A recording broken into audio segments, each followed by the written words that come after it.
back to the Aging and Pacifistic Comic Vault. I'm Captain Logan. I'm Eric. And today we're going to talk about a book that I have always meant to sit down and read. Finally have done it. Thanks to Eric. Talking about Old Man Logan. Old Man Logan. Which is a book that I've been, the monthly I've been reviewing on late night. Mm-hmm. And it's been weird not going back to the original material, and I just haven't gotten around to going and finding it and buying it. And, and Eric had the hardcover, so... Yeah, I knew you wanted to read it, so I just dropped it on your desk and you read it. And there we go. And I was really happy to finally read it. So, we've been doing a decent amount of Mark Millar stuff lately, in the last few months for some on the channel for some reason. He's been coming up some, and I have landed on overall I'm not a Mark Millar fan. Right. Which is part of why, when I gave you this book, I didn't think you'd like it. And you expected me to not like this book. It's true. And I had what it sounds like, from what you've been saying, many people have with this book, which is really liked it and then was not sure about that last issue. Yep, a lot of people don't like the last issue. I don't like the last issue. Not sure I like what we ultimately decided to do with Bruce Banner and the Hulklings and all of that, but we'll get there. This may be another book that'll make sense to go somewhat linearly with. I think so too. I was thinking about that while I was rereading that. So, premise of Old Man Logan, as I'm sure everybody knows already, is it's a post-apocalyptic Marvel future in which the villains have taken over and have split apart the country into various sections, but there's like a big giant wasteland in the middle that just nobody has any territory in. And that was one of my favorite things about it, was that map, was getting to see... Oh yeah, it's great. All of the different places and who had taken things over, or what things were named after, like Pym Falls and stuff. Well, and I was looking at it because I think whenever I've looked at it before, I just kind of look at the red ones where they're going. Mm-hmm. And there's what I really like about this map is there's a lot of like normal places like Phoenix, San Diego. Yeah. But they sneak in a couple, like negative zone opening. Yeah. And I want to go to Florida and see the Lizard King. Yeah, you're right. There are some places we don't get to go. We don't get to see. When I got to that page, I stopped and studied it for 5 minutes, and I was really glad I did that because, like, I don't usually do that. That feels like a really nerdy thing for me. Like I wouldn't usually do that. But I was really interested in the mythology of this world and the world building aspect of it, and so like I was already intrigued enough. I had to sit and look at it, and that if you do that, it really pays off. Oh yeah. Because all these places you go to, you've seen already, and you're anticipating some of them too. And it's really cool as a road trip book. Well, and we'll talk because of that. We're gonna do War Zones too, because that's the thing that connects this to the modern series. At some point, we'll do that. Oh, okay. Oh, you're talking about the mini in Secret Wars. The Secret Wars mini. I see what you're saying. Yeah. And I have a lot of problems with that because it doesn't explore this world. And like I was looking at this map and I was like, oh yeah, there's all this cool stuff that we don't even go to. It'd be really cool to go to. When you mentioned the negative zone opening and stuff like that, how is this not a video game? Yeah. That just seems like a thing that ought to happen. Well, it'd be really hard to have a video game where you're not allowed to hurt anybody until the last boss fight. That's true, but you could make it just a video game that's set in that world. Oh yeah. Where like maybe it's a sequel. You know, maybe it's this has happened already, and you make it a sequel, and you're Wolverine, and maybe the gameplay is a lot like X-Men Origins, because that was a really good game. Yeah. No, that's a great idea. And you just run, and maybe you make it open world, and you run around that. So, at the top, premise-wise, I want to mention that this is the same premise as Wanted, which is another Mark Millar book. Okay. The premise of Wanted is that all the supervillains realized there's like 50 of them to every one superhero, and they all get together and they take over the world. It's the exact same starting premise. It's way cooler here. Yeah, and it's really cool, and I've never read Wanted, but it's really cool that he, like usually you might be down on a creator doing the same thing again, but in this case, you kind of want to get to see that in an Elseworlds or What If type thing in one of these big universes that you're already really familiar with. And I think part of the reason that I enjoyed this as much as I did when you were expecting me not to is because I am such a sucker for the alternate universe stories. Which is, I think, the biggest strength of this book. Yes, it's the world building is what makes this book so strong. It's all the cool stuff that you get to see. All the flips and inversions, and the landmarks. I think it's fair to say that Wolverine is sympathetic and likable, and that helps. Oh, And absolutely. that does help. And this is probably, like, a lot of people talk about this book as the most they've ever liked Wolverine, or for some people, the only time they ever liked Wolverine. I think this is my favorite Wolverine story. And I think that's completely valid. I totally understand why even a person that doesn't like Wolverine would read this book and go, oh, I really like Wolverine now. I mean, like, and of course, just the obvious stuff, and you could play this really sappy. I think he does a really good job, and sometimes Mark Millar does not quite nail human condition stuff. I think he does a really good job with it here, with Wolverine at least. Where there's questionable things with Hawkeye and his daughter, but we'll get there. But with Wolverine, anyway, there's the the kind of obvious stuff that most people could relate to. He's trying to save his family. You buy his relationship with them. I mean, I do, and so you want him to succeed. I like how simple of a story it is. Oh yeah, it's a road trip. And how simple, like, what these characters want is really clear from the get-go. There's a little bit of a mystery of Hawkeye's got a box, what's in it. Yeah. But overall, it's just there's a very clear goal. There's a clear ticking time bomb. It's kind of a plug-in for the formula of a road trip story and a family hostage kind of situation. Somebody's you gotta pay off the landlords or something. It's certainly not an original story, but it works. Yeah, but we kind of make it fresh again within the trappings of this, and that's the thing I really like about it. Well, I think one of the things, it's textbook. Yeah, well, one of the things with road trip stories is it's what they see along the way that really, I think, makes or breaks road trip stories. And that's why so many comedies are road trip stories. You just get wacky antics along the road. I think it really works here. Like, it was the right thing to do with this, because you wouldn't have wanted this to be stationary. Yeah, you want to move across the country and see all the cool stuff. Conceptually, right out the gate, one of the smart things about this is that it doesn't feel convenient that, and now we're on a road trip. Like, the reason he has to go is, like, really clear and makes sense. And well, and even Hawkeye showing up doesn't seem to be super convenient. You get the impression that he stops by sometimes. Yeah, that's a good point. I mean, I guess I could see that criticism. I wouldn't have thought of it. And that maybe he goes there because he knows Wolverine's kind of down on his luck. Yeah, but he happens to show up, because it's not like anybody's using cell phones or anything. Like, he just happens to show up just when the thugs are insisting on the payment, and when they're in the most trouble they've ever been in. Because they've always managed to get it before. But he could have possibly known that. Yeah.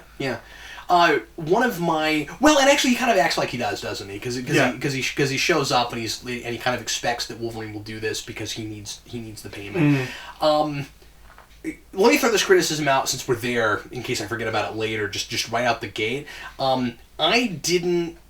No. I'll save that. Because that's a very end thing. Never mind. I'll save Is it the healing factor thing? No, I was gonna say I'm not sure I buy that the Hulklings just get bored and then they kill his family. That's an ending thing. I don't really care for that. Yeah, that's an ending thing. But anyway. Well, I guess we'll talk about chapter 1. The chapters. Did you know they're chapters? They're not issues. This book was notoriously late. Was it really? Oh, they do this thing. Well, it was ultimately worth it. They do this thing I've never seen before. There's like 3 issues left to go, and they're coming out. Because this ran the regular Wolverine book. This was not a miniseries. I didn't know that. Yeah, it's... well, that's kind of weird. 66 to 72. I feel like... And this wasn't real far back, but I feel like we would never do that now. No, we would never do that now. Like, that would be a miniseries. But they start it, and it starts going real slow. They start putting out issue 73. They start putting out... I've never seen that before. That's bizarre. It should have been a miniseries in the first place, especially because it's an out-of-continuity thing. I mean, it's not now because we made it another universe, but we tend to keep doing that when things get popular. I kind of like that it was put in the Wolverine book. There's something I like about people talk about how Well, and we used to do that a lot. I mean, Dark Knight was that way. No, it wasn't. No, it wasn't. Year one was. Year one. I knew one of those was. Yeah, sorry, excuse me. Which I was gonna say. I knew one of those was. Yeah. People always talk about how cool it was that year one was part of the actual ongoing book. I think it's kind of cool that we just told this. I mean, if it came out on time. And if numbers meant anything at Marvel, it would be kind of cool if it was part of the ongoing Wolverine book. We just did this one. We would milk a concept like this for all it was worth now, even not being totally sure if it would sell just because of things like this. Like there's been too many examples of it now. Yeah. So, chapter 1 basically is just we see Wolverine on his farm. Wolverine's a farmer. He has a wife who has red hair. That's a good point. He has 2 kids. And their landlords are the Hulk's kids and grandkids, and they're all Hicks. And inbred. Although I don't think we explicitly state that till later, but we kind of know. Well, I immediately wondered about it. Partly because it was Millar and it felt like a place he would go. Yeah. And also because of the way they were drawn, and just if you start thinking about that at all, you're like, how does Hulk end up with children that look like Hulk? Yeah, it's. I don't know if I called exactly that the mother was who the mother is, but I was like, how does that happen? Yeah. Because if Bruce Banner, you just had children with, like, a regular woman, you wouldn't expect them to be full-blown Hulks. He could have had children with, like, a Superwoman.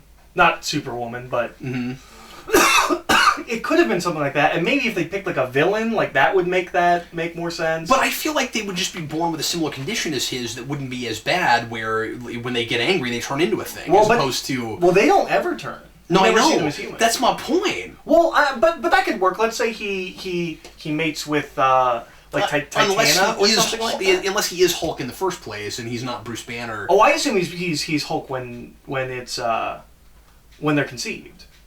Well, I mean, that could make a difference, because who knows how the chemistry works, and this is obviously made-up pseudoscience to have a big Hulk, raging monster in the first place. And if he has kids with, just randomly like Titania, like Titania's a super villain, she's super strong, you could do the thing of just, like, because her genes mixed with his genes, it keeps that Hulk thing so that they're always Hulks. It enhances it like that. So there were ways to explain this that were not the way they went. This is a conversation no one ever thought they would see on Geekvolution.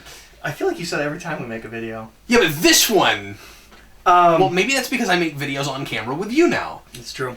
But so the Hulks show up, Wolverine doesn't have rent, they beat him up, say, we'll be back next month, and give us, or it seems like it might be 2 months. No, they say he's a month behind. Yeah. So you better pay double. Next time. Or your family's dead. Yeah. Is basically the idea. There's a discussion toward the very, very beginning that Logan has with his wife about doing whatever they can to make the rent, and about possibly selling things. One of my favorite lines, and just this as a detail and a thing in Wolverine's personality, one of my favorite things in the whole book is Logan, and it's bookended, it comes back, is Logan's refusal to sell his children's toys. Which are a Game Boy and an Xbox. Yeah. But that sticks with me. Yeah. I love that. Yeah. That is Mark Millar going to a human place that I kind of didn't think he was capable. Well, and even his kids are like, no, we understand, like, if he, and they, I think the boy even says somewhere, he's like, it doesn't really... We don't play it play it that often. It's fine. You can get rid of it. But it's a principle thing. Yeah. Oh, I will not sell my children's toys. And I mean, like, and that's probably the best, specific character detail in getting a sense of Logan the father versus Logan the animal, and the Wolverine and who he was before. I really like that. Well, that's the thing that we learn all through this first issue is that Wolverine won't fight back. Yeah. That he's changed. He's not who he was when you last saw him. Yeah, and we keep getting glimpses throughout the book until the big reveal of what happened. Of why, which also is one of the coolest things in the book. Oh, it's great. It's wonderful. And then Hawkeye comes to him and says, hey, Hawkeye, who's now blind, says, hey, I have this package I need to deliver on the other side of the country, but I need a navigator. Hawkeye still drives. Which is hilarious. It's hilarious. I don't know why he does that. I don't know. I kind of It's a cool thing. Yeah. That's a. If there was a commentary track, Mark Millar would say, "I did this because it was cool." That's a macho testosterone thing. Oh yeah. And Wolverine thinks he's gonna drive, and he's like, "No, I'm gonna drive. I just need you to tell me when to go right and left." That's the kind of thing I would imagine. I mean, like, it's hard not to compare this to this series, but like, I could see somebody in Mad Max doing that. Yeah. You know? Oh yeah. Like, oh no, I'm driving. Even though I can't see. And there's a lot of Japanese cinema that's built around like blind martial artists and things like that. There's a movie with Rutger Hauer where he's a blind martial artist. I've never seen it. It's called Blind Justice. I gotta see it just because it's Rutger Hauer. Yeah, and I love Rutger Hauer, but I can't imagine what young Rutger Hauer is like. Or is he not young in it? No, he's young. It's somewhere in the 80s. But I mean, Blade Runner's 83. I know, but I haven't seen that in so long. Right. Just like, and I need to go back to Blade Runner. But like, when I think Rutger Hauer, I think 50 plus. Oh yeah. Like all the time. But it's interesting that you and this might not be intentional at all, but just that you evoke Japanese culture like that because of all of Wolverine's history with Japan. Oh yeah, I wasn't even thinking that, but it's just blind martial artists are a pretty common recurring thing. Mm-hmm. They're driving Spider-Mobile. They're driving a souped-up Spider-Mobile, which is awesome. just the best idea ever. It is. It's really cool. Yeah, it's because we're not taking ourselves too seriously, but it is a really serious story. Like we remember the roots, we know where it came from. I think it's really smart in doing a really futuristic Marvel story to have token things like that. I mean, like not token to the point where you don't appreciate it or that they're too shoved in, but like you have token things like that go all the way back to the 60s. Yeah, they're fun because like everything's canonical. Yeah.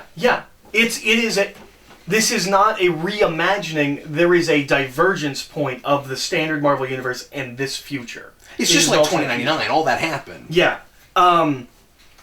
Which I was going to say something about.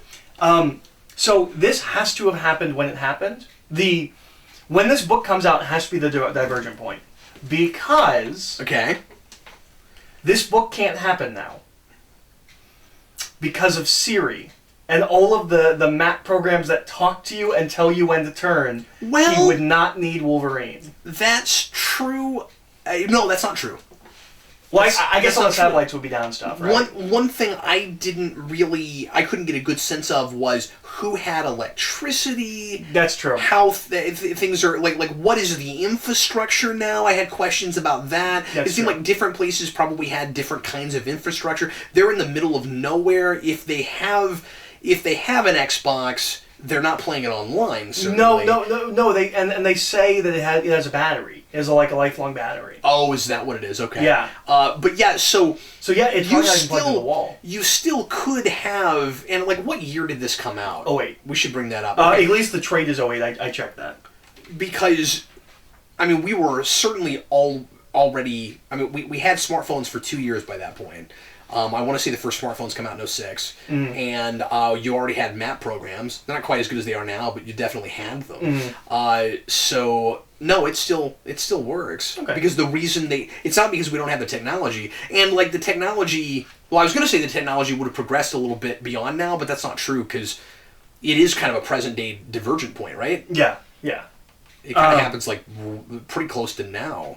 Yeah. Okay. So the now of the book. This comes out in 2008 and 2009. Yeah. I don't know when it starts, but that's what it says in the thing. Okay. I had an iPhone in 09. So I have one issue with this book, kind of premise-wise. Okay. And our only explanation is here in the first issue, which is Hawkeye says something about how he's healing up good, even though his healing factor's slowed down. Mm-hmm. But that like he'll still be good. The healing factor slowing down is the only explanation possible for why he's an old man.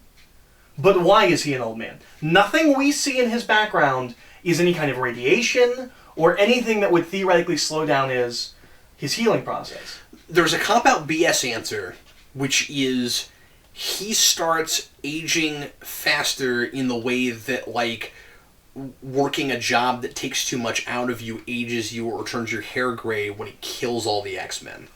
Okay.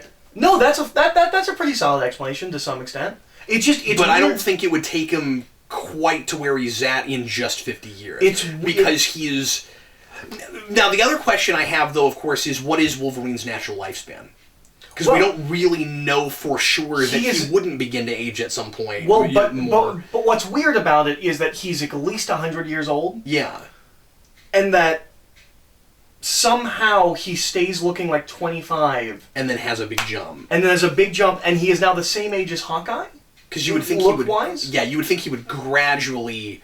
If he ages, it's simply a matter of gradually aging. It's a stylistic cool thing to have Wolverine be old. Right, but if we want to, we can't set him too far in the future because you want characters. Yes, that's what I was going to say. If you want to play with the Marvel Universe, the actual characters from the Marvel Universe, he has to. Some of them have to be alive. Yeah. So it's not a book breaking thing, but it's something that's always kind of bugged me a little bit. Where I'm like, but why does his healing factor break down? I thought the same thing, and I had always wondered that. Reading the current book, where I was like, because I knew what the timetable was, and because I knew things about this book because I'm reading, him in 616, and I wanted that too. And yeah, the best thing I could come up with is he grays in ages because of his mentally how he feels is affecting his physical body. So, here's where it becomes an actual problem with the book. Okay. And it's the last issue. He gets eaten, and he completely regenerates in a couple hours. Yeah.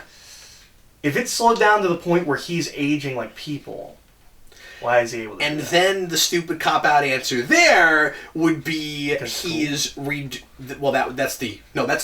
Oh. That's the actual answer. The stupid cop-out in the story answer, I think, could maybe be he's rejuvenated himself in deciding to be the animal again. It's very Spider-Man 2. Yes. But I buy the first thing I said more than I buy the second That's thing. exactly what I was going to say. Was I like the idea of him breaking him, aging him. In the way that, being the president or running a TV show or anything that's really stressful ages you. I like that. That's a real good explanation. I mean, what if adrenaline has something to do with his healing factor? That's true. It's possible. Because I don't know exactly, again, how the chemistry works. Mm. And maybe... and I don't know if this is intentional, but this would be a consistent thing that would explain that to some degree, which is, what if he's aging faster because he's not doing violence? Because he's not always all... raged out and having the adrenaline pumping. Maybe that has something to do with his healing faster. Or maybe every time he heals, it kind of heals everything.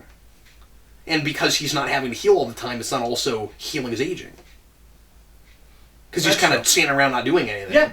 No, that also makes sense. So there are explanations. They're not in the book, though. I mean, there are potential. They're not in the book. Yeah. So it's still certainly a valid criticism. But I do think that there are interesting possibilities. I wish he had gone to one of those places, though. Well, and I mean, this book ends setting up a sequel. And I have always been a little bit surprised that we didn't get one. And Millar says he's going to do one right before he leaves Marvel. Mm-hmm. He's going to do one, but he doesn't know when it will get done because Steve McNiven is busy. And they wouldn't have done it without him. They would have had somebody else. Yeah, he wouldn't have done it without Steve McNiven. Not a proper sequel. Obviously, now we are doing Old Man Logan stuff. But then he announces that he's done with corporate comics altogether, and we never get a sequel. So Old Man Logan is as far as commercially, he's just Spider-Gwen, right? At this point? Yeah.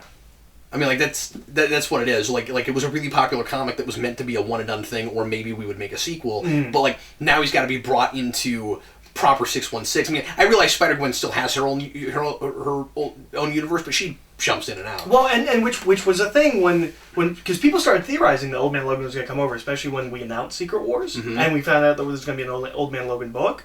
And my thing is always... that's your loophole. To have a Wolverine in a world where we've killed him without straight up bringing him back. And my issue was always, and I mean we can kind of talk about the movie a little bit here, my issue is always what makes this book cool is the world. Yeah. When you take Old Man Logan out of this world, he's just Wolverine. I don't know what makes him cool, or what makes him unique. And so, with the movie, we don't have the Marvel Universe. And nothing in those X-Men movies are iconic enough to have fun flipping them or doing something weird with them. You know, who cares if you see like a dead Colossus? Yeah, that's true. Like that doesn't have the impact of like Pym Falls. So I don't, especially because we so don't know where we stand right now with that continuity. We're like, this is cool because it's by and large in an ongoing continuity that all fits together. Well, and there's a lot of really interesting like continuity stuff, like Ultron 8. That's from continuity. Yeah. He didn't invent it for this. There is a kind of good Ultron, and he's Ultron 8. I figure there must have been, and I just didn't know where it came from. I didn't. I assumed he made it here and thought it was funny. But no, Ultron 8 is an actual from. Yeah, like you got that page open with the big splash page with the Thor hammer. Like you can't do anything like that in the X-Men movies. Yeah. Yeah, what do you do? Is it Cyclops' visor? Like, who cares? So I'm going to be really, and of course, like, this kind of dates this video, but I'm going to be kind of interested to see when we get that movie, if they pull that off, or if they go in such a different direction with it, that this is a moot point. The only thing that the movie can do, really, well, there's two things they can do. They can do the Mad Max thing, where it's a real crazy world. And that can work, but it has to be really crazy, or it's just an excuse to make a Western. It's just a post-apocalyptic land set, and it's just a Western with mutants. I think, because this is very much a Western. Yeah. I think you've never seen Unforgiven, but there's a lot of Unforgiven in this. What if it's, now I'm speculating about this movie, what if it's Wolverine, or what if it's Magneto wins? That could be really cool. Like now that I'm thinking about it, that's what I would do with it. What if it's the mutants take over, and it's so opposed to what Professor X wanted that he can't live in that world? That would be a really cool way to do it. Yeah. And that is the one character that we can actually flip that way and have any kind of impact with mainstream audiences. Except that we know he's not in that movie. Yeah. So that's probably not what they're doing, but that could be really good. Anyway, well, back to Old Man Logan. So the second issue is real easy. It's just they're driving. We get the Ghost Riders, which... What are they? Yeah, what are they? Because they're not Ghost Riders, but they have the flame wheel motorcycles. And how do they make that flame keep going? Like how do they fuel their flames? I don't know. What's the source of that fire? I don't know, but this is the beginning of the we are seeing things from the Marvel Universe that are being appropriated by young people, which is a thing that we do throughout the book, at least a little bit. And that's a very Batman Beyond thing. Oh yeah, it's a really bad movie. It's a Joker's kind of. Yeah. But so they get attacked by them, and then they go to is it called Hammer Falls, or is it just that? I think it is Hammer Falls. There's a couple falls. Okay. So it's Hammer Falls. something. They go to this town, which is explained as it's the #1 tourist attraction in America. That's a cool thing. And we also get kind of a. One of the things I think this does well is it builds to things. We don't know who the president is until we know who the president is. There's a clue here because it's America with a K. Yeah. But I didn't think of that. Now, sometimes I'm of two minds about this sometimes, because you have okay, so this is not exactly the same thing, but I have this issue with Force Awakens where Leia and Han Solo keep saying "our son," and then you get to him and you find out what his name is, but talking to each other, if they don't know that there's an audience in a theater watching them, they wouldn't be saying that. They'd be saying his name. Everyone's saying the president. You think everybody would be going around saying the president? I think maybe. Because it's like the Fuhrer. Yeah, well, that's maybe what that is. Well, and it's also possibly a little condescending, like the president. No. Definitely not. You don't think That's so? not how I read it. Okay. No. Because he has intentionally misappropriated everything.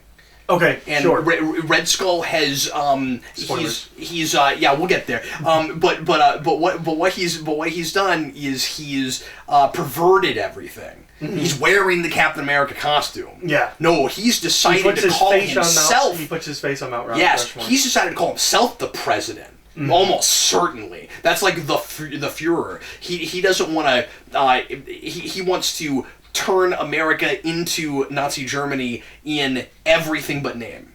Yeah, you're right. It's a perversion. You're right. That's one of my favorite things about it. About making him the president. Yeah.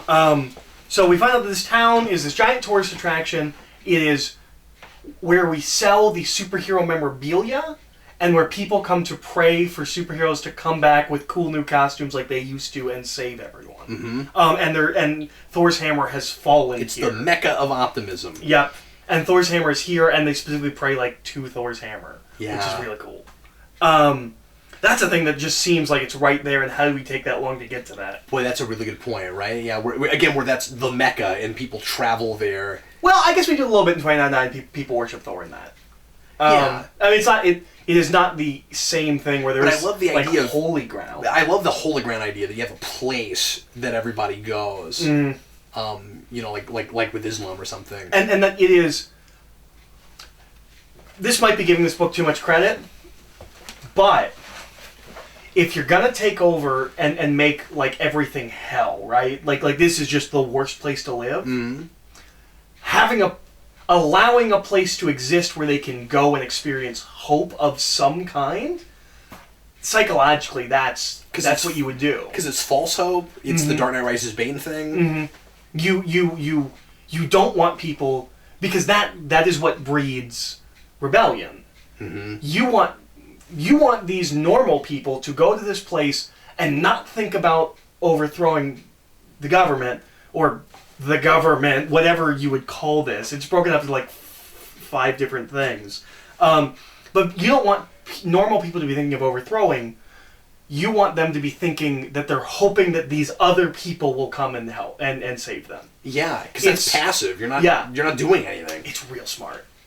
Maybe smarter than I think this book actually is. Yeah, maybe so, because that sounds like so. Well, but to its credit, Wolverine and Hawkeye have a conversation about it, and Wolverine's like, "I wouldn't expect this to be here," and Hawkeye talks about because it's illegal. Why the president would allow a thing like that, and the reasons that he like lets things pass like that, and he doesn't say what you're talking about, but it makes me think that Millar might be thinking because that's so Red Skull.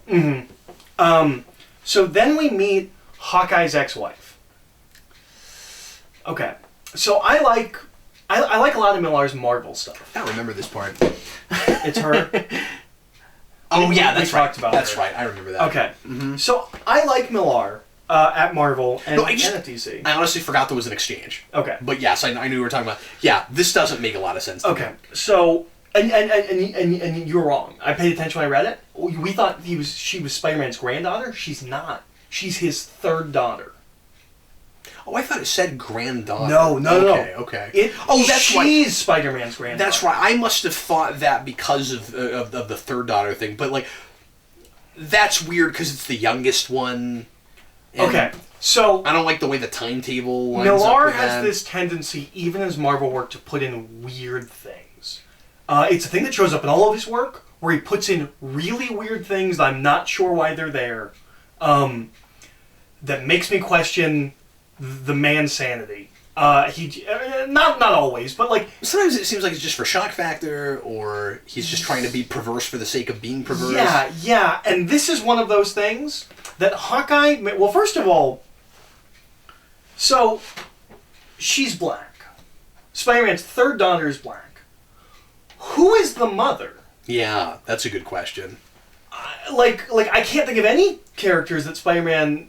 Nobody says. Well, I mean, I guess that's okay. He could have just met somebody later, but that means that whoever he had his other 2 daughters with, presumably Mary Jane, but maybe someone else. Yeah. She died, or they had a falling out, or something. It's weird. It's just weird to me that you would do that. But it had to have been say... after the fallout, right? It had to have been. You would think so. Well, yeah, because she's less than 50. I would assume it.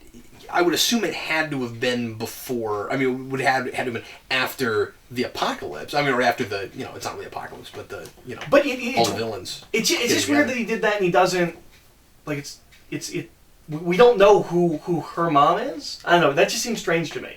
So we find out that Hawkeye married Spider-Man's third daughter. Hawkeye's 25 when Peter Parker's 15. It's icky. Yeah. It's real icky. And she can't be much older than 20 when they get together. Mm-hmm. And he's got to be and he 50. would have to be close to 60. Yeah. they have a daughter, and she has gone off to stop the Kingpin. The Kingpin is the ruler of this area of the country, and she's gone off with some people. They're gonna save everyone from. At least that's what. And Hawkeye gets real proud. Yeah, and thinks that his kind of daughter angry, is becoming the first superhero of this modern age. Mm-hmm. And it should be noted that Wolverine does not want to go. He says Hawkeye says we're going to go save my daughter, and Wolverine's like, that's not what I was paid for. Because I'm not going to fight. Yeah. So he still says, I'll drive the truck. Well, it's not just that I'm not going to fight. It's also the added time. Yeah. Because he has to get back to his family with the money. And Hawkeye promises that they'll get back, which makes it kind of his fault, or at least indirectly. I mean, it's partly his fault that Wolverine's, because you wonder if it's 2 weeks. Mm-hmm. If they lose a whole 2 weeks, then that means that. Mm-hmm. Well, and he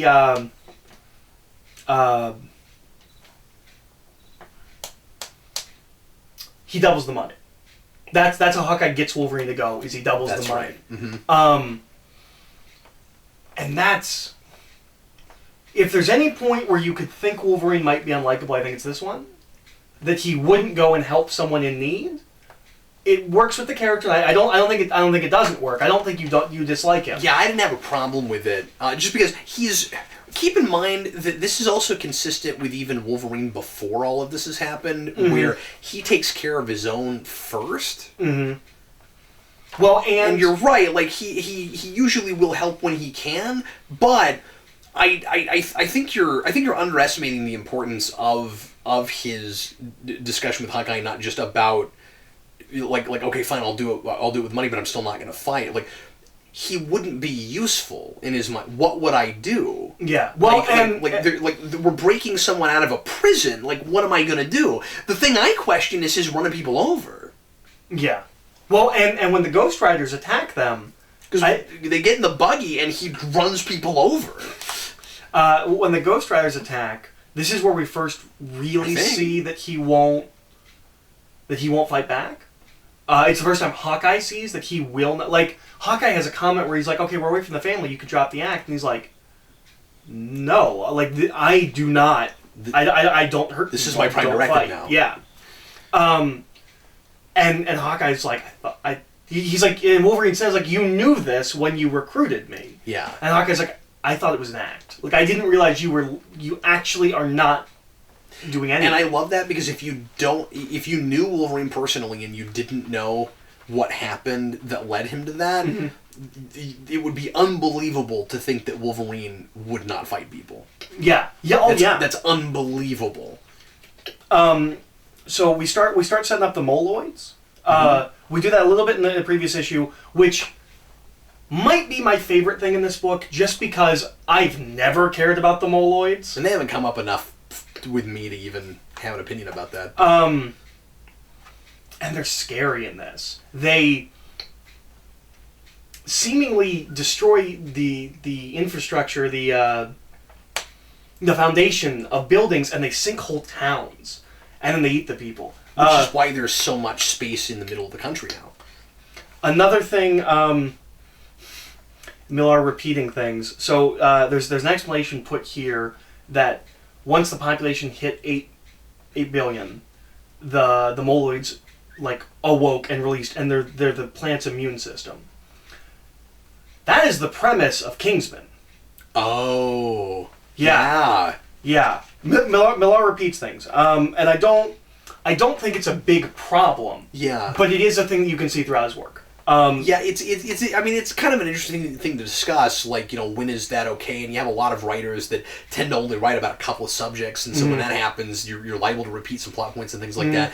I think to Millar's credit, or at least this isn't, like, it's easy to, if you want to consider that a cheat at all, it's an easy thing to do because the number of people that are reading a more mainstream thing like this at Marvel is significantly less than the number of people that have read both. Mm-hmm. Well, and I mean, significantly more than the number of people that have read both. And at least here, it plays very much like a. Most people are going to read this and not know that. Well, and at least here, it seems much more like a. Like it's a cool idea he thought of, and then later, like, actually uses. Because that's not what this book is about. It's just maybe this is what the Moloids are. I think what you're seeing here is him coming up with that idea. Yeah, it's true. Contrasted with this premise was the premise of Wanted. Mm-hmm. Because that one is not just, here's a throwaway thing. Yeah. They're the same idea. So we go to the Kingpin's lair, and this is, I think, a kind of a cool reversal. Because we don't see him. And we do this a couple of times where we set things up, but we don't see it, and then we finally see it. It's not the Kingpin. Yeah, did you wonder if maybe it was? Like, did you have a moment where you were like, okay, he'd be really old, but it could still be the Kingpin? I first read this so long ago, I don't know. Oh, okay. But probably. I probably would have assumed it was just like Old Man Kingpin. Which should have been the sequel, obviously. But Old Man Fisk. But yeah, so there's a guy who... And we know that Magneto used to run this part of the world. Yeah. Or part of the country. And that Kingpin takes over, and Kingpin talks about, like he got old. Which is real easy for Magneto, given that he dates back to World War II. And so this is where we get in a lot of the... But I'm glad he was old enough to see Red Skull turn the country into that. You know, that's a problem with this book a little bit. What's that? That Magneto works with Red Skull and does this to the country. I forgot about that. Yeah, that's a good point. It'd be a lot better if it was a thing he wouldn't have wanted to see happen. Now, here's where I'm going to explain to you why it kind of works. Well, how many mutants are left? 20. Oh, we have a specific number? Emma Frost says 20. You to give me a number. Oh, that's right. I forgot about Emma Frost and all that. Yeah, she says there's 20 of us. Okay, here's why it kind of works. Maybe.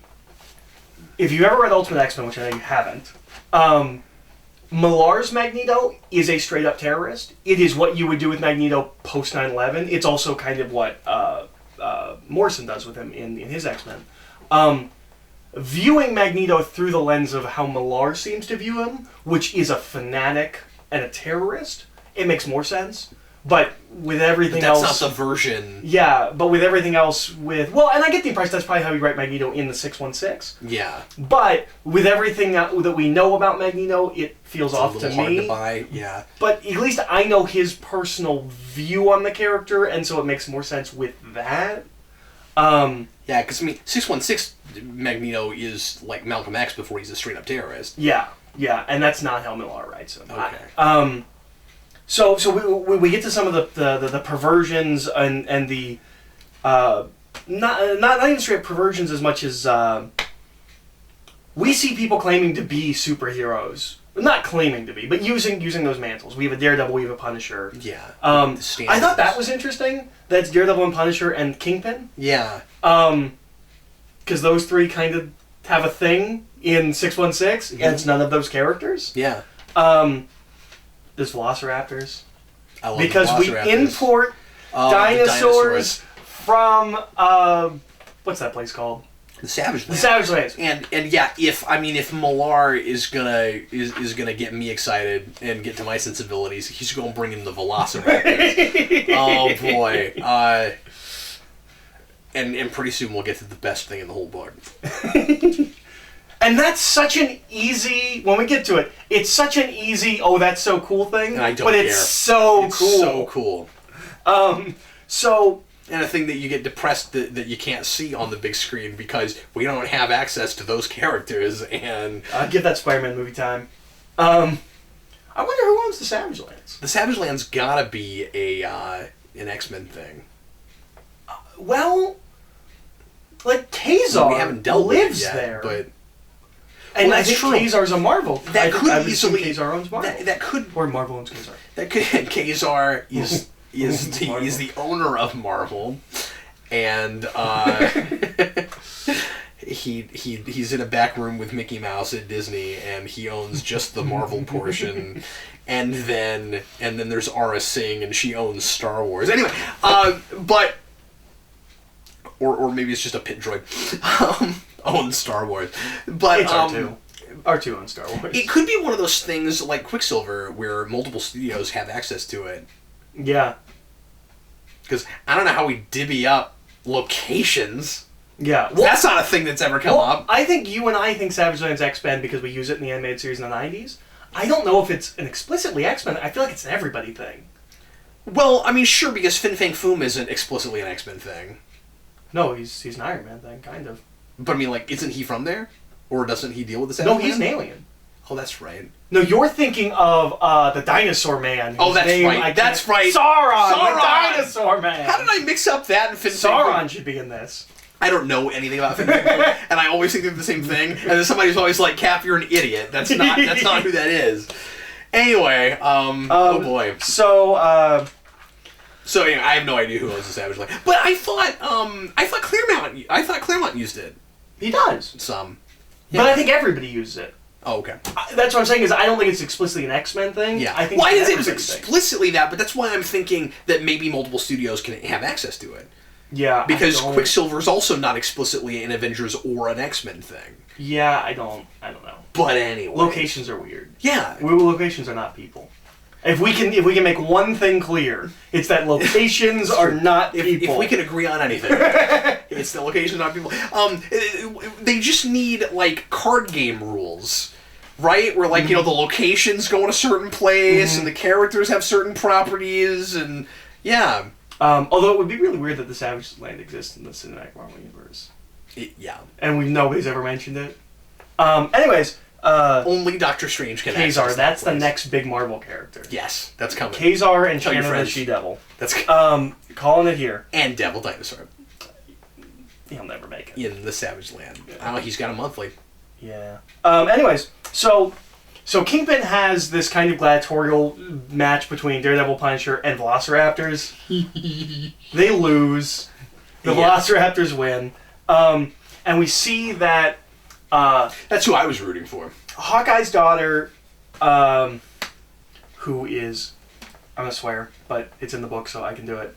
She's affectionately referred to as Spider Bitch, and I believe that is her official. Like, if you look her up on like the Marvel Wiki, I don't like that's her name. That's the biggest thing I thought you would have an issue with. Oh boy, I don't like. Well, it didn't occur to me that it would be the official name of that character. I think that's what it is. Or, that's what everyone refers to her as, so I think that's what. But that's just because she doesn't have she has a name, but she doesn't have a superhero alias name. Yeah. No, it's Millar. He writes like that. Yeah. I'm desensitized. There's a little bit of that with Hawkeye. Yeah. Okay, so there's no narration. I would kind of expect that. Yeah, which is another thing I love about it. Visual storytelling's pretty good. Now, because of that, we have a couple of scenes where Hawkeye says things that he shouldn't be saying. Because keep making noises. That way I can hit you when he's shooting arrows. He says it like 2 or 3 times. Indicating to us that is how he's able to shoot his arrows at people, is that he can hear them. So we've got exposition. But he doesn't need to say it, and it actually is counterintuitive to say it. Yeah. And I think the first time he does that is here. So it's forced expository dialogue. So Hawkeye comes to save his daughter, and we find out that she's not a superhero. She wants to be the next Kingpin. She wants to be the next Kingpin. And she is. She's left that way, which also seems like something you would pick up on in the sequel. Yes, absolutely. You think you'd play with that? Because I would assume you would keep her, in the spider garb. Yeah. Oh, yeah. And you'd probably keep that name, unfortunately. Because then that also becomes a perversion of, her father. And her grandfather. I mean, her grandfather. Yeah. Yeah. But Peter Parker. And do you have a problem that's as anti-responsibility as you could possibly get. Do you have a problem with the gore in this book? I didn't. Okay. It just seemed to fit the material okay. And again, it's Millar. I'm desensitized to. I expect that from him. I think this should be a Max book. I think my deal is, and I wasn't thinking about exactly where it was published because I didn't realize it was published in the main Wolverine book. Mm-hmm. There, if I were reading it monthly when it came out, I would have been like, whoa. I mean, it might have had an explicit warning content, or explicit content warning. I don't like that Punisher's doing that right now and not being a Max book. Like, it has an explicit content warning, but I don't like just how violent it is in a mainstream Marvel book. I tend to give it... I think I would have given this slightly more of a pass just because it wasn't in continuity. Mm-hmm. But that's not saying anything about, like, how much you should self-censor if it's in the normal numbering. Mm-hmm. I'm just asking because this page is really explicit. Yeah, that's pretty rough.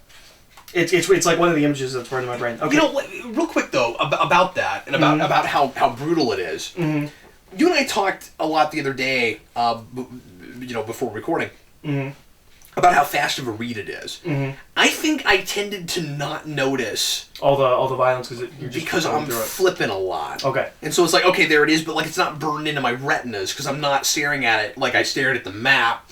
Well, and there's a thing at the end that I've never noticed before that I love artistically that I never noticed because of all the blood. And I'll get there when we get there. Cool. So Wolverine drives the car. So Hawkeye's plan is to just bust in. He drives across a building because it's a Spider-Mobile. It can go on walls. And importantly, it can do anything a spider can. It can do anything a spider can. That comes up. And he drives it is fun. Sorry, it is fun that they're trying to rescue her in that vehicle. I didn't think of that till just now, but that like she's a spider thing and a descendant of Peter Parker, and then again it's sad and becomes a perversion because they've got the old 1960s spider car, and she's trying to become the Kingpin, and she's a bad guy.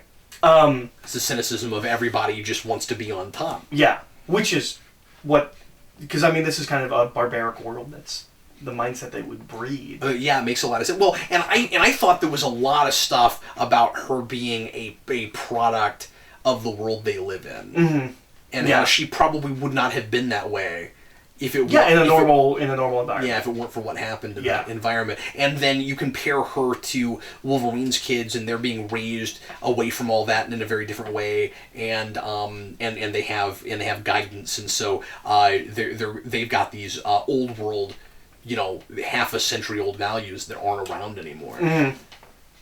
And I think she says something kind of like that to Hawkeye, where she's like says something about him being like old and outdated or something like that. Yeah. Wolverine rescues him. Now I'm looking at the pages. Okay.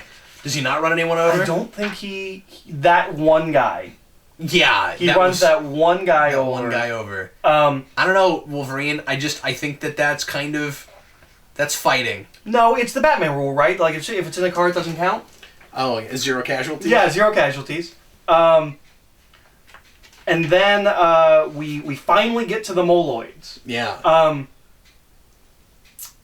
And they're really scary. That's really all I got to say about them.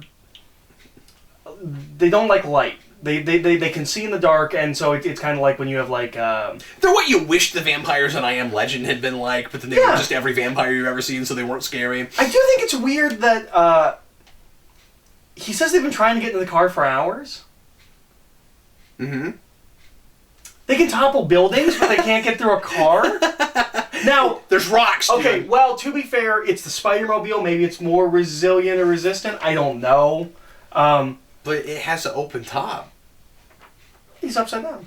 Well, I know. I don't know what's more resilient about it. I don't know. Yeah. Well, anyway, it does whatever a spider.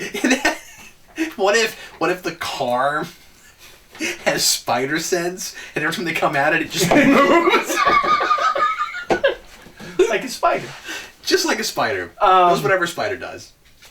I wanted it to shoot webbing at some point, and that never happened. You're right, it doesn't. I kind of wanted that to happen. So we get to see Dead Loki, which is really cool. Yeah. That's one of the neatest panels, I thought. I like the dialogue where Wolverine's like, "What am I looking at?" And Hawkeye goes, "Is it a building on the big skeleton?" And Wolverine's like, "Yeah." And he's like, "That's the Baxter building. That's Loki." Yeah, that's great. Well, in about the world building, it's really cool that there's all these big, like major events that you see the ruins of. Yeah. That you just imagine, of course, in your mind, like. And he says something about like, "Oh man, you should have been at that fight." Yeah. We get the Venom symbiote watching them. I wonder if that'll come back. Yeah, it might, Eric, and it might end up being one of my favorite things. Sorry, I wanted to look at this again. So, why does Loki go giant? Yeah, I wonder. Like in that fight. I don't know. Like it's a little convenient that we have two giant things just so that the skeletons. They're landmarks. And this is where we can see Mount Rushmore with the Red Skull. Which, if you didn't know he was the president, you probably should have guessed. this point? Well, here's the thing. I still wondered about it and wasn't sure if I was right. Like of course that was did you my not guess. know he was the president? No, I didn't. Oh, interesting. I'd never heard that. Oh, okay. Happily, I mean, it was a really fun reveal that you get to it. But I mean, like, I'm sitting there looking at that, going, okay, it looks like a big skull head. So it's probably Red Skull, but I don't have the color red. And there's other things in Marvel that might kind of look like a skull head. So I wasn't 100% sure. Well, and the cover... But I assumed that's the way the cover for the first issue is... Oh, yeah. It's a hint, but it doesn't tell you. That could just be dead Captain America. Yeah, and that's not a red skull. Yeah. It's just a skull. But it's a hint, I think. It is a hint. I mean, there's also the T-Rex head there. And, again, looking at this cover, I don't think you would immediately know what that is. And there's so much going on that cover. I don't think you would study it to try to figure out what was going on. Mm-hmm. I don't think you'd be like, oh man, that gave everything away. So Wolverine finally tells Hawkeye why he broke. Oh, I thought you were pointing. I was like, what am I supposed to do? Oh no, sorry, not at all. Wolverine viewers, Eric, pay attention. Tells Hawkeye what broke him, and it's so the night. And how sad is this whole thing? It's really sad, except for one silly thing, which is this. Which is what? Well, let's tell the viewers what's... So Wolverine kills all the X-Men.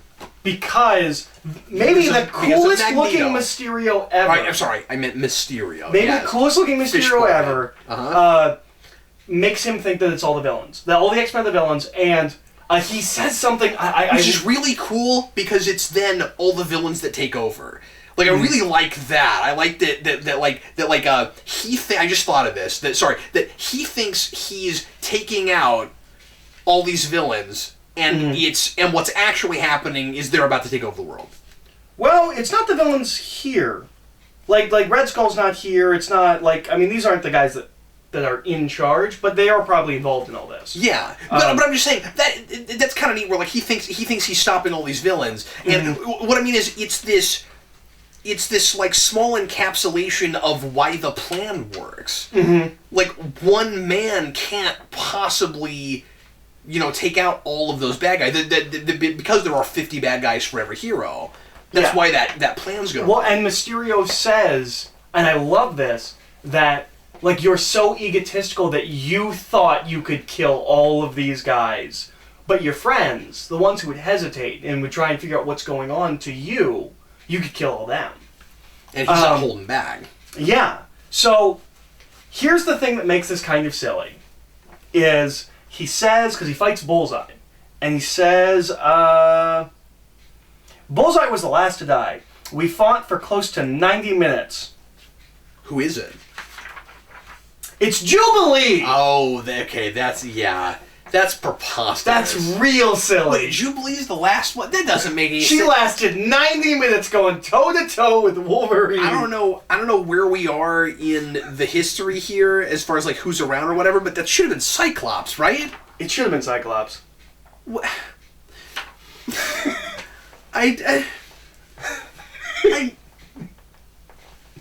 You're supposed to be our friend. I've been fighting you with my 4th of July powers all this time. And then I love now that I realize how preposterous this is. I love the line on the panel before you turn the page to find out that it's Jubilee is oh dear. Oh. 90 minutes? Well, you broke my brain, Eric. Because like he took out everybody else, and we don't really get to see all the other X-Men. Like I don't know who they are. Well, we do. Do we? Yes. We don't ever cut away while he's fighting them. Right, but we see them laying on the ground, right? Yeah. Oh, there they are. Okay. So I spent a good while looking at this. Right. So who was he able to take out before he took out Jubilee? Okay, so it's a really interesting pick of characters. Yeah. I think we're seeing maybe Millar's favorite or maybe McNiven's favorites because we've got characters that you wouldn't put in this. Like at these that aren't time that aren't right, and these aren't the big X-Men. I mean, some of them are like Cyclops, Beast, kind of Gambit, but then we have Polaris, Yeah. We have Forge. We have Cannonball. I think Havoc. Yeah, that has to be Havoc. Iceman, maybe? Iceman.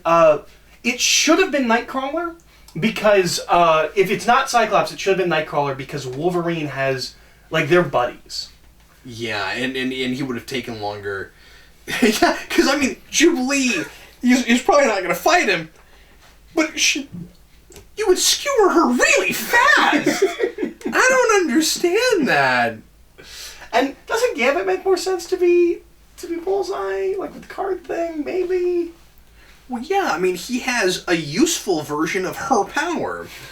I mean, not really. It's not exactly the same thing. In the 90s show, they had the same sound effect. Mm-hmm. Or pretty close. But, I mean, like, she just makes fireworks. Mm. He, like, charges stuff and...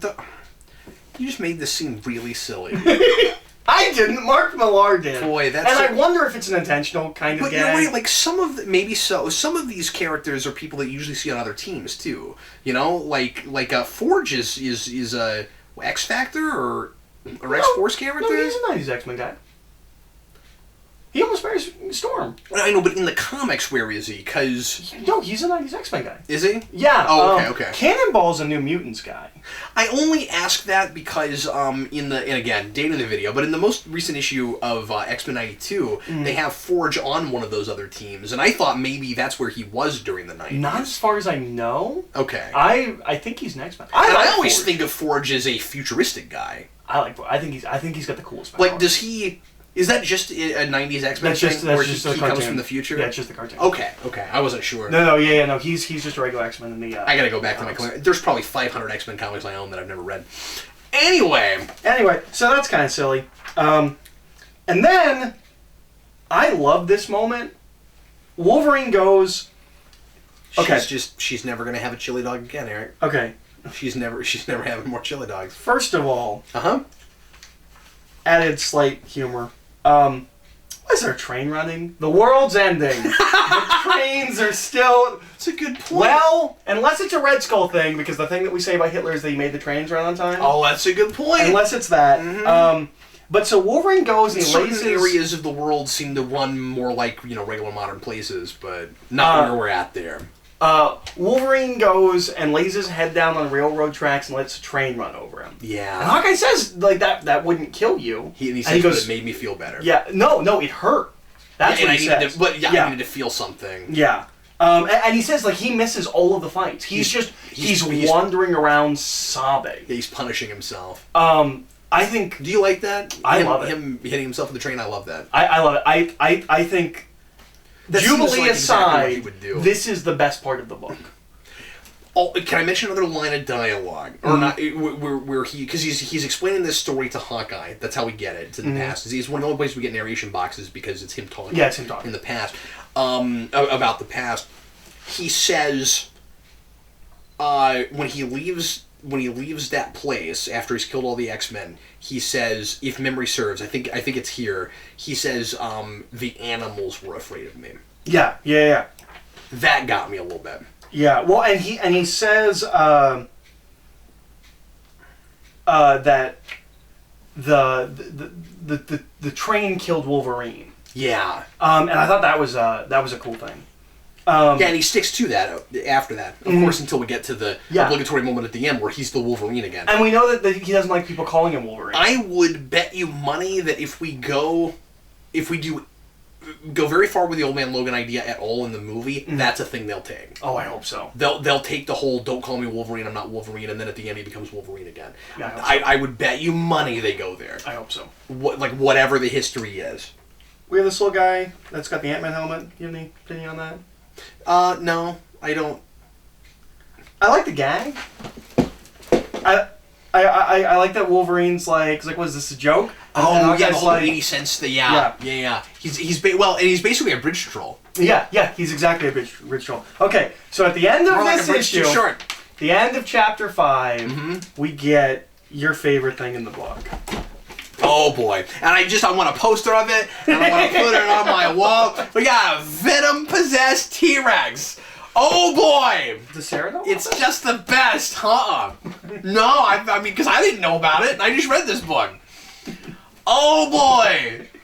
It's just the best thing. And yeah, you're right. That is like a big splash page, like, you know, hook kind of ending, like that's a very fan servicey, like, holy crap, it's dinosaurs and Venom, you know. But I totally buy it. It totally works. Yeah, it's great. It's the thing that I think. That's, by the way, the main reason to make this a video game. Well, and it's the thing that more and more... I love that they say it bonded to it. Because, I mean, that's what it does, but that means that it might have stayed with it for a long time. Like, well, this is the closest thing to Eddie Brock we've got. You know, it was like this is before Flash Thompson, so it's like, it's about the same level of character. So we know like the Spider-Man thing didn't work out, and the Eddie Brock thing, like, we really miss him, but like he doesn't like us, and the Anti-Venom thing and whatever, and then we have the Scorpion guy. Yeah, post-Mac argument. You know, so like, you know, between Scorpion and a T-Rex, I'm taking the T-Rex. So. This is the kind of thing that I feel like we're kind of artificially doing now. We're doing a lot of stuff like this in comics. We're like, it's so cool, you have to buy it because it's a monkey with a chainsaw.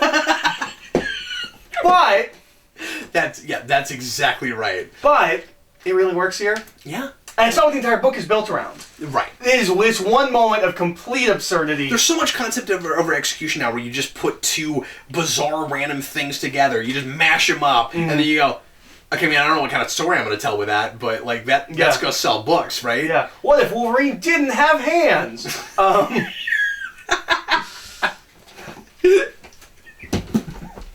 What if Spider-Man had 6 heads? Anyway. So, we get rid of the Venom T-Rex really easy. That book's called Spider-Man and His Amazing Heads. We get rid of the Venom T-Rex real easy. But, I love how we do it. It's Black Bolt. Oh, that's right. And Black Bolt talks, and it's a sound wave, yeah. and symbiotes are... That seems like something... Because, I mean, that's how you take care of the Venom symbiote. And that seems like something that Millar thought of, and just didn't have a place to put until here. That, like, Black Bolt is the perfect person to just get rid of Venom. Uh-huh. It's real fun. Yeah, I like it. It's great. And honestly, I was excited because I just didn't expect to see Venom in this book. And it doesn't feel cheap or like a cop-out. Because it's only a couple of pages, like they're running from the Venom T-Rex. And then Black Bolt shows up. It doesn't feel like a cop-out, I don't feel. I didn't either. I mean, they get lucky, but... Yeah. So then we meet Emma Frost. Now...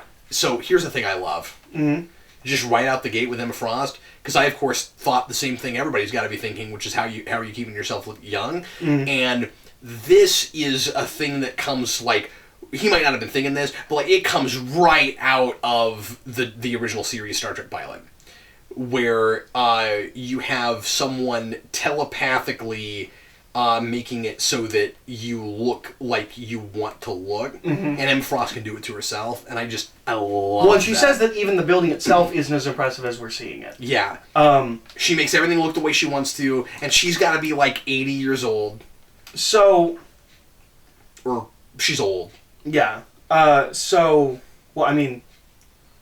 She's somewhere between 70 and 80. She's not 20 years old in like modern comics. If this is 50 years later, but she's probably 30 something. Yeah. She's at least 80. So anyway, that was the thing I liked a lot. Wolverine kind of doesn't like Emma Frost because she seems to have brokered some kind of deal, and we talk about her husband, and we don't find out who her husband is. I think I know who her husband is. Okay. I think I figured it out. I think it's Doom. Okay, because interesting. Because we were talking about before when he first read this, and I hadn't reread it yet. Yeah, we tend to accidentally review things before we actually. Well, I hadn't reread at that point. But you're talking about how Doom has a panel. Doom has a panel. He's just watching them. I think he's just watching them because Emma tells him to let them leave. And if we look at the map, this is we will now refer to the map. If we look at the map. Doom's lair is this area, and the mutant forbidden quarters is right in the middle of it. Mm-hmm. And we don't ever explicitly say who her husband is. It's real close to Doom. Yeah. But we know that she married to protect the mutants, which we're told there's like 20 of. That makes perfect sense. That's probably exactly what it's supposed to be. And again, that feels like something you would pick up on in a sequel. But it's kind of neat that we don't spell it out because it's not really important. We don't have to have It's just flavor stuff. So there's no reason to make a big it's flavor stuff. That's a great way to put it. And there's no reason to make a big deal out of it there. And Millar is impressively kind of giving his audience a little bit of credit in a lot of this book, I think. Oh yeah. Well, and so much of it is just like fun little tidbits that like, especially since so much of this book is just it looks cool, but then like within a context, it's kind of impressive that he's not too in your face about story stuff. He just like lets it play. It seems like he's kind of thought out this world somewhat, and he feels real excited to be there. Oh yeah, he's real excited to be there. I mean, this is gorgeous. Yeah. When we finally see Pym Falls, skeleton Pym, and he's giant, is real cool. But I feel like that would have been slightly more impactful if Loki had not been. I agree. I didn't remember the Loki until I reread it this time. I like that the Baxter Building falls on him, and that's probably why he has to be giant. Yeah. Because otherwise, it's like, well, Loki's under there, you know. So we finally get to. It's called New Babylon. Is that? I think it is. Yeah. Yeah. So we finally get to New Babylon, and we. If you did not yet know that the Red Skull was president. The Red Skull is the president. The Red Skull is the president. Mm-hmm. I love all of the signage here when we first get to the city. Work, family, hate, live with or love with force. Oh yeah, I didn't even look real close at that stuff. I should have. It's 1984. Yeah. Well, it's kind of backwards from 1984 because it's actually as scary as it looks. But yeah. So, the guy that Hawkeye brokers this deal with. Yeah. This is where things start to unravel for me a little bit. A little bit. Why does he look like Fat Hitler?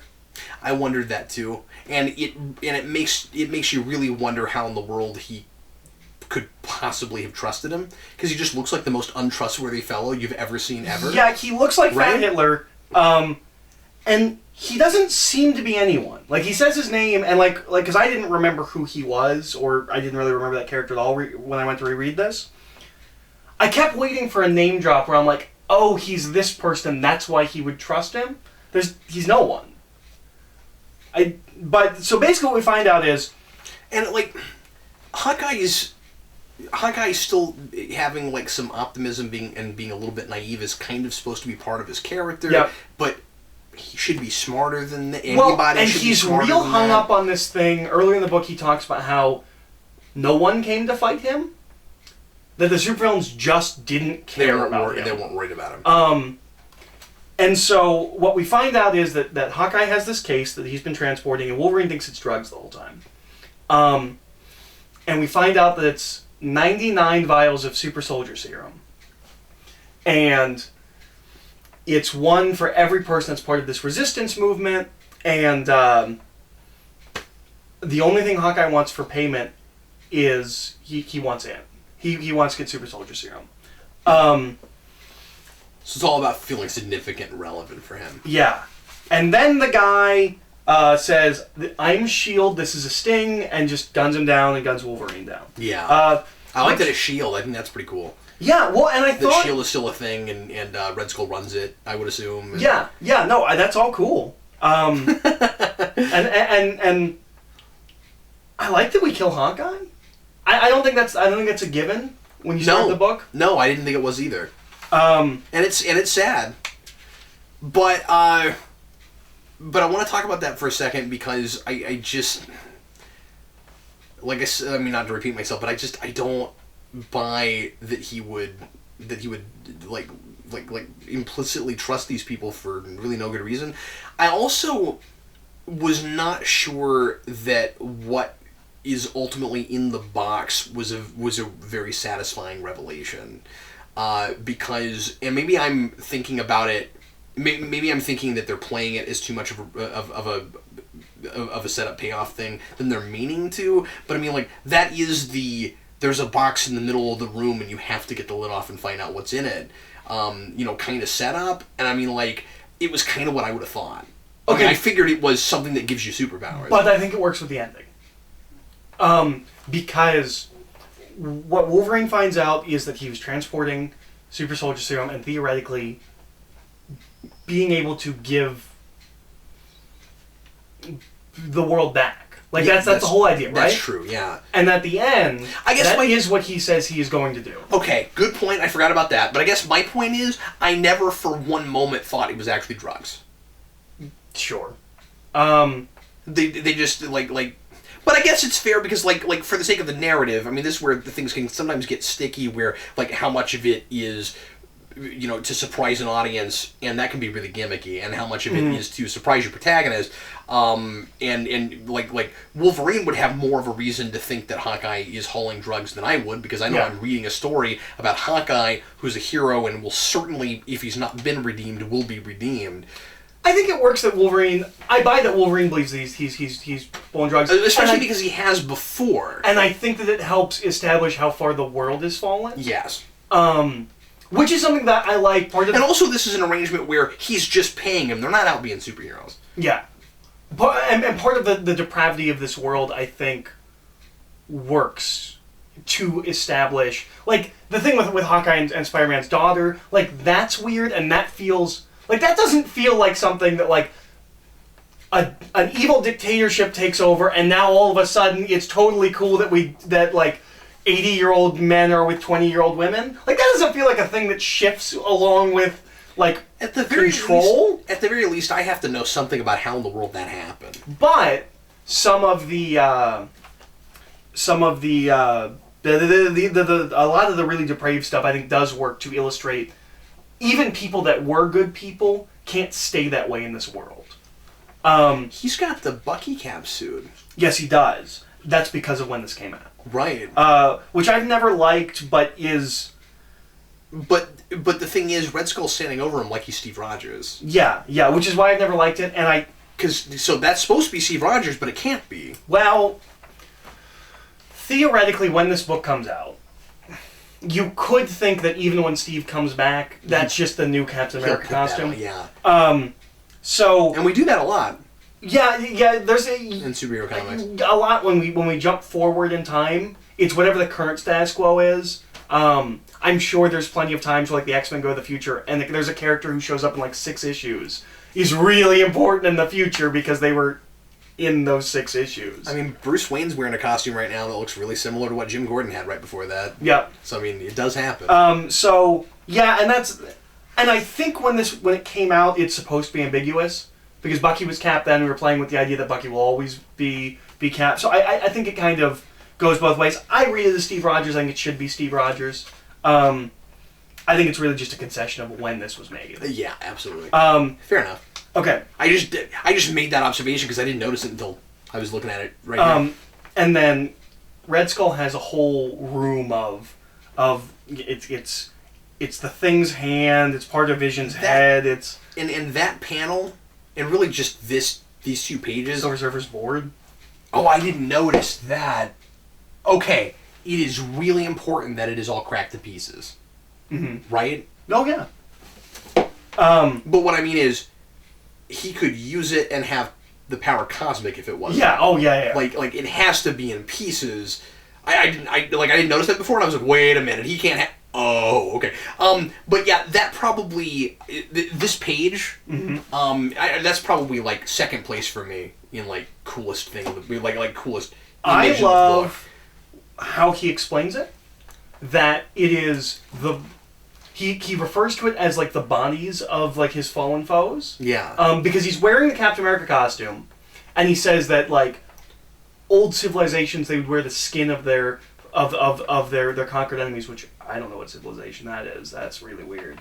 I'm not saying that didn't happen, but that seems real weird.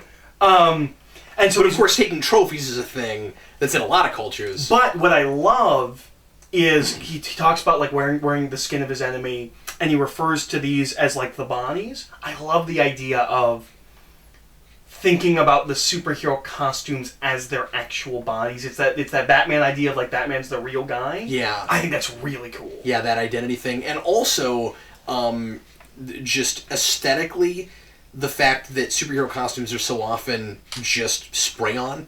Yeah. Like, they look like skin. Yeah. Okay, so here is the thing that I never noticed before, that I noticed this time, that I love visually. Okay. So, it always looks like Red Skull's, like, splattered with blood. And I always just assumed that's what it was because there's blood everywhere else in this book. It's not that. It's tears in the costume, and it just looks like blood splatters I never noticed he's that. Red Skull. Because he's Red Skull. I love that. Yeah, that's really pretty. That's impressive that he even thought to draw it like that. Yeah. That's really cool. And then I think... That's an inspired choice. I think to drive that home, we see him, because he's wearing the red glove, and that's ripped too. Yeah. I think that's supposed to, like, indicate to you, he's not covered in blood, it's ripped, and it looks like the Captain America costume is bleeding. That's pretty cool. Yeah, it's pretty cool. And then Wolverine shows up and beats him up. And obviously just Red Skull in that mask is, like, one of the most, like scary, provocative things in comics. Like... Yeah. So Wolverine shows up and beats everybody up. I like that. It's Black Knight's sword. That's a nice little... There's a lot of stuff in here where I'm like, oh, that's right, Mark Millar's like a comic book fan. And specifically the Avengers. Mm-hmm. So like the fact that Black Knight's sword's there, that's and it also helps that since so many of these characters are dead and gone, we're able to still like feel their presence as having been part of that universe. Yeah. And the thing that, when you read it all together in a hardcover, it feels like an event book as opposed to just a few issues in Wolverine. And then, if there's anything that you could probably read into philosophically and politically to unbelievable extent, is Wolverine decapitating Red Skull with Captain America's shield while he's wearing Captain America's costume. Someone can make this mean something. It's a good point. What does that mean, Eric? It's about the corruption and degradation of American culture. That's what this page is about. The problem is that in the context of this world, that's all happened already. Well, see what it is that Red Skull represents America and how it's fallen, and then the Captain America shield represents using America to beat modern America. So, I don't know. I feel like there should be some kind of symbolism, and I don't think there is. I think it's just a cool page. I think the moral of that page is violence does solve everything, Eric. I think... Yeah.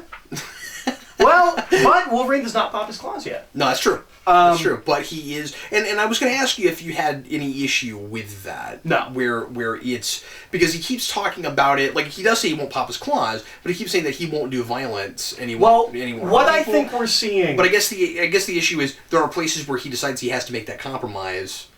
And I think it's slowly breaking throughout the book. Yeah. We see him use the Spider-Mobile to save Hawkeye. And so that starts breaking a little bit, and then he attacks that guy in the bar and puts his fist under his chin like he's gonna pop his claw. He's losing it a little bit. Yeah.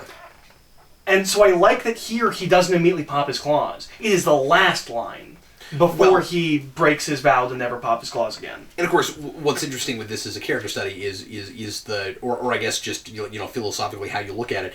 Is he losing it? Is he breaking it? Or is it that he is getting to the place where he has to get to? Is he being more rational?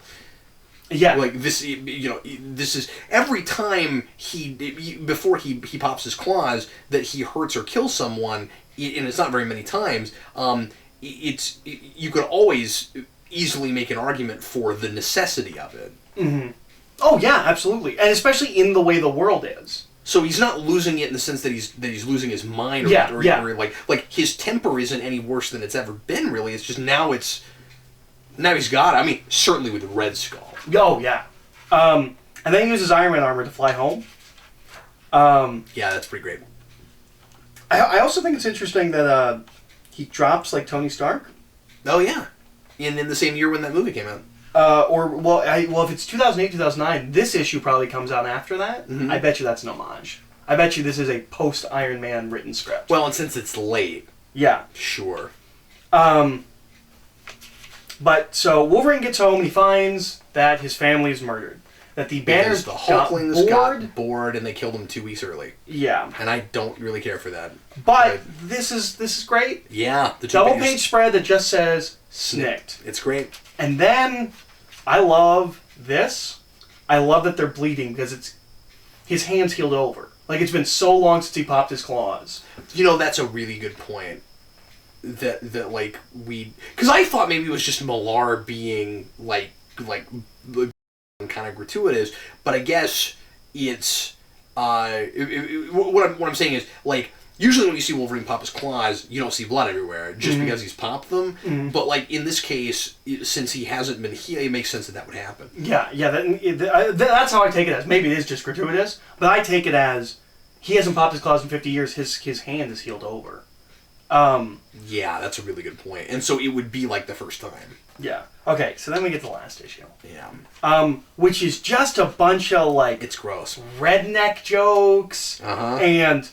now that Wolverine has popped his claws, it's way more violent than it even was before. I feel like it's almost unnecessarily uncomfortable. Like, yeah, you know, even when the rest of the book gets weird, I'm always kind of having fun with it.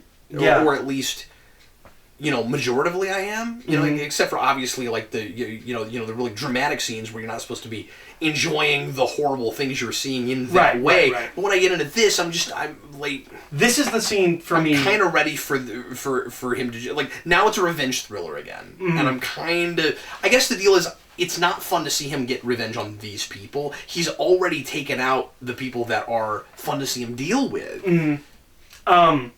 This is the scene that I think crosses the line a little bit. That he takes because he takes the Game Boy, but then this guy takes Wolverine's daughter's doll, and like there's this weird creepy implications to it where it's like you can still smell the baby milk, and yeah, I don't like it. Yeah.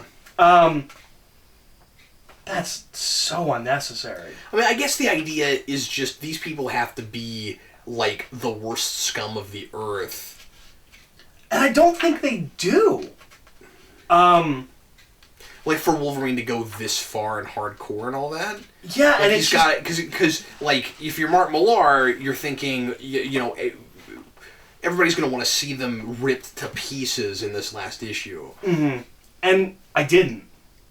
Not to this extent. And, like, it almost makes it feel like... They almost should have been played... They almost should have had more panel time and been played as worse in that first issue. Or maybe we should cut back to them while we're... I'm glad we don't have to do that, because I would have been bored, and I'm glad that didn't happen. Well, I mean, maybe it's something more interesting. And I like that we're always with Wolverine in the story. We never cut away, I don't think.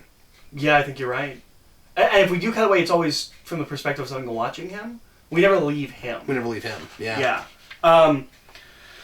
So he grossly kills all of the Hulks, who are all just hick redneck, that kind of thing. They're clearly inbred, and then Bruce Banner shows up and makes it very clear that he bred with his cousin, who is She-Hulk. Although, you know what? That's kind of funny. Just on his own. He picks up a cow. He picks up a cow. I do love that he picks up a cow, and that he rips a cow in half. That's weird. And this whole, like, he's super strong when he's not the Hulk. Like, how does that happen? I'm sure it's just like he's been the Hulk for so long that, like, the gamma radiation has genetically, like there's some permanence to it, something like that. I still feel like I think it's because he wanted the image of a scrawny old Bruce Banner. Yeah, okay. Exactly. Because I feel like you can still make a better case for why Wolverine loses and regains his the permanence of his healing factor than you can that. But like we gotta talk for a second about the She-Hulk thing, because we're given no information about it. Well, we get one little thing that could work as an explanation, so that it doesn't completely ruin these characters, especially She-Hulk, because she doesn't even show up to speak for herself. Yeah. I mean, I don't know if he raped her. I don't know what happened. Yeah. Okay.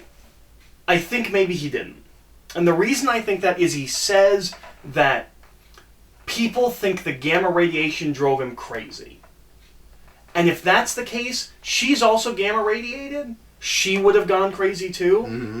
That's the only way this can sit in any way with me, is if somehow gamma radiation drove them mad. Okay, the problem with all of that is that this is a future version that, you know, is obviously not going to end up happening of the Marvel Universe that we have already, and there's nothing about what changes...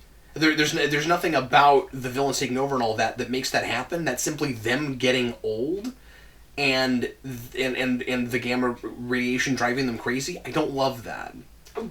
Like, because that means that should happen in the regular 616 universe. I don't love it either, but it's better than the alternative. No, you're absolutely right. That either A, he raped her, or B, she was just cool with it. Either way you slice it, that's... No, you're absolutely right. But you see why I'm questioning that. No, I agree. Yeah. But anyway... And I wouldn't mind if it doesn't exactly line up with the 616 because it is this dystopian alternate. Like, you can do... I feel like you can more get away with it and not have to think, like... Well, if I do this here in this alternate history... No, you can, but it's more clever if it's just a diverging point. Yeah, no, I agree. And honestly, like, you know, him getting crazier as he gets older might be an interesting thing for 616 to play with. You know, because we have had kind of, you know, crazy Bruce Banner stuff. I think what's supposed to be fun and exciting about this last issue for Wolverine fans is it's Wolverine versus the Hulk again. Yeah. Which, I think, I reviewed this when I first read this on my channel. And one of my complaints about it, and I don't really agree with it anymore, but one of my complaints was that Sabretooth is nowhere in this book. Well, it's weird because isn't he on a cover? I feel like I saw him someplace. Yeah, he is. He's on the cover with all the villains. Yeah. But yeah, he's nowhere in this. And, like, I guess it's supposed to bring it full circle because, like, Hulk is where Wolverine starts. Right. I've never really cared about Wolverine-Hulk fights that much. That's not... I like the Hulk and I like Wolverine well enough. I've never thought them fighting was that cool. But so Hulk eats Wolverine and then Wolverine heals and busts out. Mm-hmm. Yeah, it's gross. I mean, if we wanna play the metaphor game, is this him being rebirthed? Oh yeah, definitely, most certainly. Okay, so then there's a Hulk baby, and Wolverine takes the baby and puts him on his back and says that this is the first member of his new team. He's gonna fight back. It's very Lone Wolf and Cub. And importantly, before we see that happen, like before we reveal that the Hulk baby is with him, there is kind of an implication that maybe he killed him, and then it turns out that didn't happen. Yeah, which was not a red herring that I bought at all. Yeah, I like the Lone Wolf and Cub implication. I think that would have been a cool thing to do with a sequel. I do not like it. I just don't like it. My problem with it is that is a really messed up inbred baby, and that like never thought you'd hear that on Geekvolution. No, I know. It's a, like I don't know. Well, it's like Mark Millar is taking me to shock factor places and stuff, and I mean, like, I'm not saying that like that is a baby that doesn't have the right to be brought up and become the best person that he can be, but like I just feel like that would be so awkward. I don't know what you do with that. Well, you do Lone Wolf and Cub. No, I know, but which brings it back to the Japanese roots. But what is that baby like when it gets older with all of like the psychological problems it would have? And I don't know, because I've always imagined if you do a sequel, it's still a baby. Like I never really thought about it in a way that it would ever get to that point.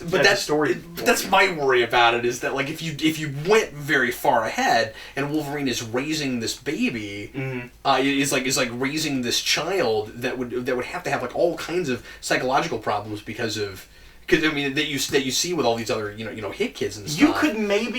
You could maybe do something with him, almost like seeing himself in the baby. That like Charles had to get him through being this like monster savage, and like I could see him maybe using techniques that Charles used on him to like keep the baby calm and like to raise it to not give into its anger and things like. I think there's things you could do with that. Yeah, perhaps. I like it as an image. As an image, sure, yeah. And I like the Lone Wolf and Cub thing. Like, I like that as a... This is a really popular Japanese thing, and Wolverine's got a lot of Japanese ties. I guess my thing is just... I really resisted the idea of the Hulk babies and the way they were made with... And it's not something I ever thought about until you brought it up. I've never thought about, like, oh, it must be inbred. I was just like, I don't know, it's a Hulk baby, and, like, Wolverine's gonna go around with a Hulk baby. That could be fun. But I mean, it is because we know where it came from. I know where, but I never thought about it. Yeah. I just never did. I was just like, it's Hulk, baby. I don't know. I'm not sure about that ending, but yeah. So not a great ending. Hopefully, I mean, again, I just want to know. Do I want to know? I want to know how the Jessica thing happened, but then do I want to know? I don't want Mark Millar to write it. Yeah, it's gonna be weird. Well, anyway, you know, if they keep anything for the movie, that's what they're gonna keep. It's the inbred hick rednecks. Yeah, probably so. But they'll be in Canada, I'm sure. Yeah. But yeah, despite my reservations with the ending, overall, I mean, I kind of like it a lot. I think it's really fun. Yeah, like I said, I think it's probably my favorite Wolverine story. And it's not like they kill, Wolverine for me at the end. It's not like because of all that suddenly he's inconsistent or out of character or anything. I mean, like he goes where it has to go. Yeah. As far as the character arc goes. It's more, if you were going to do more, what would you do with it? With that? Yeah. Well, and also just like the gross out factor with that last issue and all that stuff. There's the things I don't like in the experience, but the character arc is solid. Yeah. So yeah, I like it. I think it's a really good book. It wouldn't have been my go-to for a Wolverine movie though. Like, people have been wanting this. It's the popularity of it. I know it is, but the fun of that book is the twisted Marvel universe. If you retroactively, if you know you're going to do that, you don't make the Wolverine, right? Why not? Because it's also a thing that takes place later than we're doing the X-Men movies, and it's the latest thing, and it's maybe a little in the future, and like. That's assuming Fox has any kind of plan and like knew that when they made the Wolverine. No, but that's my point. Is that if you knew you were gonna make you were ever gonna get to this, you wouldn't have made that movie. Yeah, that's all I'm saying. But no, I like it. I think it's a lot of fun. I think everyone should read it. I mean, age appropriateness, but otherwise, like it's a really fun book. It's definitely one of, if not the best Wolverine stories I've read. Yeah. I think. Does it affect how you view the modern stuff at all? You mean the monthly? Yeah. Or, the Lemire stuff? Yeah. Oh, you said Lemire. Is that what you're saying, Lemire? I said modern. I just didn't hear what. You said modern. I see. Not really. It doesn't add or take away anything from that series. Not really. Okay. I just didn't know. It kind of just I'm just sitting here trying to decide like. It just fills in the blanks, really. I don't think Lemire's, horribly inconsistent with it or anything. I mean, there's a lot of added history in his book because most of that, and it's kind of wearing thin on me at this point. Mm-hmm. But it's like I'm waiting to see us go into a different track with it because it's basically okay. Here's a flashback to the Old Man Logan days. For Wolverine, for him it's the past, with a villain that he dealt with at some point in the future, and now he's dealing with the 616 version of them, and we kind of just keep repeating that. It's like wash, rinse, repeat. Does that work a little bit better for you, having read this and seeing that is very clearly the 616 universe, just a divergent point? Oh yeah, that definitely. But I knew that. Okay. That definitely. That definitely works. I guess I'm just surprised by how little of what Lemire's been doing is in that book. I expected like maybe more of the villains and things that he's dealing with to have been mentioned or something in that, and they're not there. One thing that is really cool is that he goes to the younger version of he goes to his wife as a child. Oh. In that. Oh, that's kind of interesting. And it's real. I won't tell you what happens with that, but it's okay. real. It's yeah. Really I've not read any of the monthly yet. It's just a little slow, but I'm liking it a lot. It of course doesn't look anything like that book. No. For whatever reason, I expected that book to look a little bit more like it, and I didn't realize what the art style. No, that starts with the Secret Wars mini. Mm-hmm. And the way Bendis explains is that's Unforgiven. He wanted to do more of a Sergio Leone, like a Dollars trilogy kind of a thing. Yeah. And of course, Old Man Logan now is just entirely revenge thriller. Yeah. Like just every issue is hack and slash. But not as bad as that last issue. There's none of this. I mean, it gets violent, but I don't think anything like that. He hasn't been swallowed and ripped through anything yet. There has to be an issue, right? There has to be an issue where like he runs into Bruce Banner, and he's like, that'd be great. Or like She-Hulk, and he's oh boy, he's just like, okay, so you guys need to go see doctors. That needs to happen, because you're gonna get old and go insane. I don't want to tell you what to do with your lives or your bodies. I'm just saying, what you're thinking about is weird. And I'm not comfortable with it. And I once had the baby on my back to prove it, but I don't anymore. I'm not sure what happened to that kid. Oh, it's awful. Oh, really? Not awful like last issue awful. But there's an explanation in the Secret War stuff? He kind of, yeah. Oh, okay, we'll have to read You'll that. see. Okay. An explanation is giving it too much credence. All right. It's more like Bendis forgot he existed. You'll see. Hey, Bendis, it's 6 issues. It's not that long. Like, I read it in an hour. It's a one sitting kind of book, really. It really is. You're writing a sequel to it that is like the same length as it, or a little shorter. I feel probably like shorter. Yeah. Well, and it's I guess we shall say it's a real quick read. Yeah. You can knock that out in a half hour easy. I mean, I took an hour because I was staring at maps. Yeah. There's one map. Yeah, I was staring at the map. Yeah. I'm a map! Anyway, everybody, thanks as always for watching. We sure appreciate it. And we will see you again with more Comic Vaults in the not-too-distant future. Eric, thanks for finally getting me to sit down and read that. Yeah, no problem. And we'll see you again very shortly. I am Captain Logan. I'm Eric. Thanks once again for watching. Oh, preempting. I preempted it. Oh, excuse me. I am Captain Old Man Logan. See you, folks.